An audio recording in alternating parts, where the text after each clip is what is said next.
आहार के पूरे प्रकार बताएंगे आपके। आहार में लगभग 10 बड़े तत्व हैं। उसमें विटामिन कितने, vitamin D, B12, calcium, iron, omega vitamins. फिर उसमें प्रोटीन कितना, फिर उसमें प्रोटीन में भी एक सूक्ष्म प्रोटीन होता है कोलेजन के लिए के रूप में, जिससे कि हमारी स्किन के सबसे नीचे हाइपोडर्मिस, बीच में डर्मिस और ऊपर एपिडर्मिस, उस स्किन को पोषण मिले। बीच वाला जो हिस्सा ना वो देता है ऊपर नीचे, तो उसके प्रोटेक्शन के लिए भगवान ने 2 लेयर बना रखी है। यदि किसी का कोलेजन अच्छा रहेगा तो 100 साल तक आपकी चमड़ी जवान रहेगी, झुर्रियां नहीं पड़ेगी। यहाँ ना जब मैं देखता हूँ लोगों के 60 साल में ही हवाइयाँ सी उड़ जाती है, मेरी उम्र के लोग मेरे बापू जैसे दिखते हैं। दर तेरे की तो मैंने अपने ये गांव का शब्द धत तेरे की, क्या कर दिया तूने, अपना हुलिया ही खराब कर लिया। और कुछ तो मेरे से आधी उम्र वाले मेरे बापू लगे मेरी उम्र वाले मेरे बाप दिखा रहे, क्या अपने ऊपर अत्याचार कर लिए। चलो मंडूक आसन, योग मुद्रा आसन को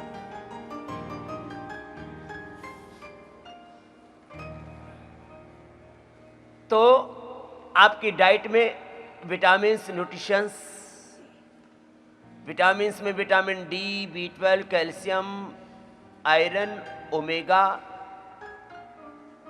उसमें विटामिन सी, जिंक, फिर विटामिन ए, विटामिन के, विटामिन ई, ये सब बोले जी इतनी चीजें कहाँ से लाएं? अरे अपने सामान्य जो दाल, रोटी, सब्जी है उसमें रोटी का मतलब चावल और गेहूं नहीं, 99% लोग इसी पर घोटते रहते हैं। पता नहीं कहां से ये मुसीबत आ गई।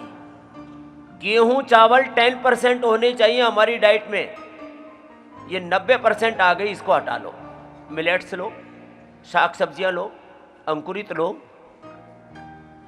जिनको काजू बादाम किशमिश मुनक्के नहीं मिलते कोई बात नहीं, चना है ना, चना, मूंग, मूंगफली, इससे वो सारे जो हेल्दी फैटी एसिड्स हैं वो आपको पूरे मिल जाएंगे। हेल्दी फैटी एसिड्स ब्रेन के लिए, स्किन के लिए, पूरे शरीर के लिए बहुत जरूरी होती है। मंडूकासन, योग मुद्रा आसन, लंबा करो, कर लो थोड़ा, ऐसे कर लो। फिर डाइट में प्रोटीन,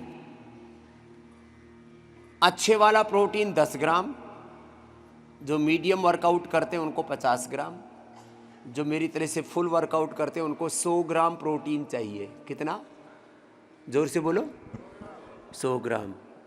तुम्हारे लिए 85 ग्राम बहुत है। वो किससे मिलेगा? प्रोटीन के 10 स्रोत हैं। एक तो मांसाहारी तो बहुत आड़ कबाड़ खाते हैं, छोड़ो। सबसे अच्छा सोर्स है दालें, दूध, दही, छाछ।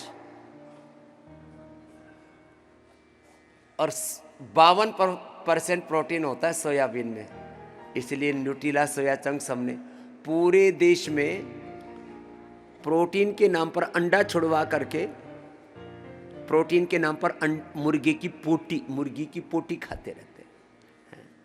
और मतलब दुर्भाग्य तो है कि सरकारों की तरफ से अभियान चलाया गया, संडे हो या मंडे रोज खाओ अंडे।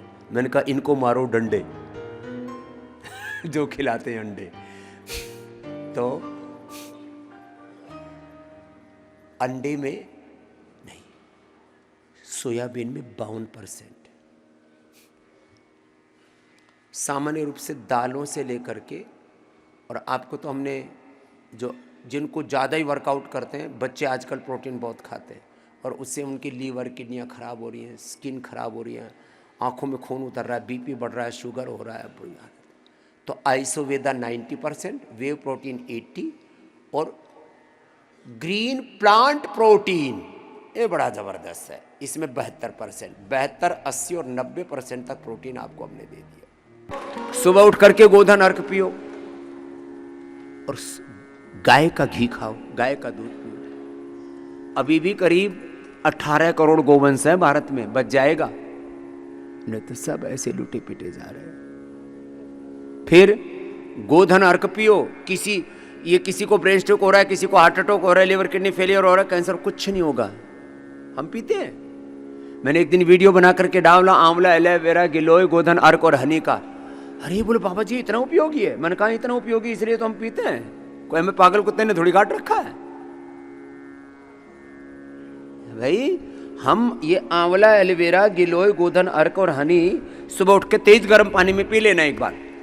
फिर ये गोघृत का पान करना, ये भी हम बताते हैं। फिर देखो ये देना इधर भाई, ये देखो ये हमने एक और जो है ये बहुत 1-1 चम्मच आंवला, एलोवेरा, गिलोय, गोधन अर्क और उसमें 1 चम्मच मधु डाल करके पी लो, इतना बढ़िया रहता है। फिर इससे पेट बढ़िया साफ हो जाएगा। उसके बाद फिर ये पी लो गोघृत 1 चम्मच। तो मैं तो ये 5 चीजें रोज ही पीता हूं।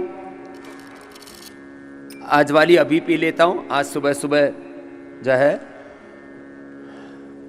हम 1 घंटा सुबह सुबह ध्यान करके आते हैं, फिर दौड़ते हुए आप तक पहुंचते हैं। लोग जो है अपनी चीजों को भूल गए, इन्हीं को याद दिलाने के लिए आपसे आज हमने कहा कि आप गोधन अर्क का सेवन करें। सिंथेटिक दवाइयां क्यों खाएं? सिंथेटिक न्यूट्रास्यूटिकल, सिंथेटिक फूड, फिर चारों तरफ इतना रेडिएशन, इतना पोल्यूशन, और इससे हमारी जीवनीय ऊर्जा में पूरा विध्वंस हो रहा है। जितने भी सिंथेटिक दवाइयां हैं उनके इतने खतरनाक साइड इफेक्ट हैं, पिछले लगातार कई दिनों से बता रहे हैं। जो आप कोलेस्ट्रॉल की दवा के लिए दवा खा रहे हो, जो आप दवा खा रहे हो फीवर के लिए, दवा खा रहे हो टाइफाइड के लिए, दवा खा रहे हो पेन के लिए, पेन किलर खा रहे हो, दर्द है थोड़ा ले लिया, एलर्जी हुई थोड़ा ले लिया। मुझे तो इन दवाइयों के नाम भी नहीं पता, क्योंकि भगवान की कृपा से आज तक हमने एक भी एंटी एलर्जिक दवाई नहीं खाई है। क्या खाते हैं एंटी एलर्जी के लिए? सबसे ज्यादा खाते हैं एलेग्रा, और उसके अलावा खाते हैं लीवोसिट्राजीन। सिट्राजीन, पिट्राजीन, ये घर घर में रखते हैं लोग, हर घर में। पैरासीटामोल, क्रोसिन और डोलोपोलो खा करके छोटे छोटे बच्चों को टाइप 1 डायबिटीज हो रहा है। कल एक बच्ची, बहुत प्यारी सी क्यूट सी बिटिया, बाबा जी विदेश से पता नहीं कहाँ से आए हुए, बोले बाबा जी कहाँ से? नीदरलैंड से। बोले बाबा जी 25 से 5 पर आ गए 3 ही दिनों में। मेरी दादी ने बोला है, उसकी माँ ने बोला, बेटी की दादी ने, नानी ने, जो भी, कि योगपीठ में ले जाओ, वहां कितने बच्चों को स्वामी जी ने नॉन डायबिटिक कर दिया है। पूरी दुनिया में इकलौता पतंजलि संस्थान है जहां पर टाइप 1 डायबिटीज को रिवर्स किया जाता है। टाइप 1 डायबिटीज, लिवर फेलियर को, किडनी फेलियर को। और मैं तो कहता हूं भाई तुम यहां से ना पूरा मुक्ति होकर के जाओ, घर पर लोग ना पूरा कर नहीं पाते। ये काम चल रहा है, टाइप 1 डायबिटीज हो रहा है एलोपैथी की सिंथेटिक दवाओं से। लीवर किडनी फेलियर, हम पर आरोप लगाते थे आयुर्वेद की दवाइयों से लीवर किडनी फेलियर हो जाता है। हमने फेल हुए लीवर किडनी को ठीक कर दिया। हम पर आरोप लगाते थे कि एलोपैथी की दवाइयों के पैरेलल आयुर्वेद की दवाइयां उतना जल्दी लाभ नहीं करती। हमने बीपी, शुगर, कोलेस्ट्रॉल और बुखार, सर्दी, जुकाम, इन्हीं में तो ज्यादातर दवाइयां खाते तुम। तो एलोपैथी के पैरासीटामोल, क्रोसिन, डोलोपोलो से ज्यादा इफेक्टिव है फीवोग्री और टाइफोग्री टाइफाइड के लिए। लो, बीपी के लिए क्या लेते हैं? टेल्मा, पेल्मा, पता नहीं क्या क्या, लेते हैं। और ऐसे शुगर के लिए ये मेटफॉर्मिन और तमाम तरह के इंसुलिन, उनसे ज्यादा प्रभावी है।